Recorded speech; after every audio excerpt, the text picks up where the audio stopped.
আমার ছোট ভাই শাহজাহান আমাকে লন্ডন থেকে বারবার ফোন করেছেন এবং বলেছেন যে ভাই আমার ইউনিয়নের আমার যারা হিন্দু সম্প্রদায়ের লোক রয়েছেন তারা খুবই অবহেলিত, বিভিন্ন সমস্যা রয়েছে, আপনি দেখে আসবেন এই পূজার উপলক্ষে। তো আমি তাকেও আমাদের আজকের এখান থেকে মণ্ডপে এখান থেকে আমরা তাকেও ধন্যবাদ জানাতে চাই। সে সবসময় আপনাদের পাশে আসে এবং পাশে থাকবে।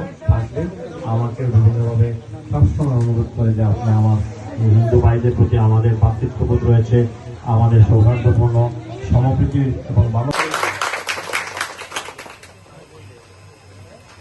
এ পর্যায়ে আপনাদের সামনে বক্তব্য নিয়ে আসবেন গণমানুষের নেতা সিলেট ৩ আসনের ব্যারিস্টার এম এ সালাম ভাই। বলেছে আমি আসার সময় দেখেছি আমাদের দল বিএনপি, যদি বিএনপির প্রতীকটা আপনারা জানেন ধানের ছড়া, যদি ধানের ছড়াকে সবাই আমরা ভোট দিয়ে জয়যুক্ত করি, তাহলে আগামী দিনে আমরা এখানে এই পশ্চিম গৌরীপুরে অনেকগুলো সমস্যা আছে। আমরা আগে আমরা আলাপ করেছি।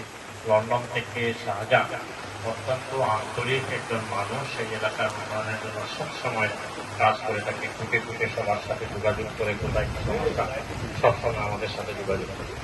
আমরা আরও দীর্ঘায়ু কামনা করি।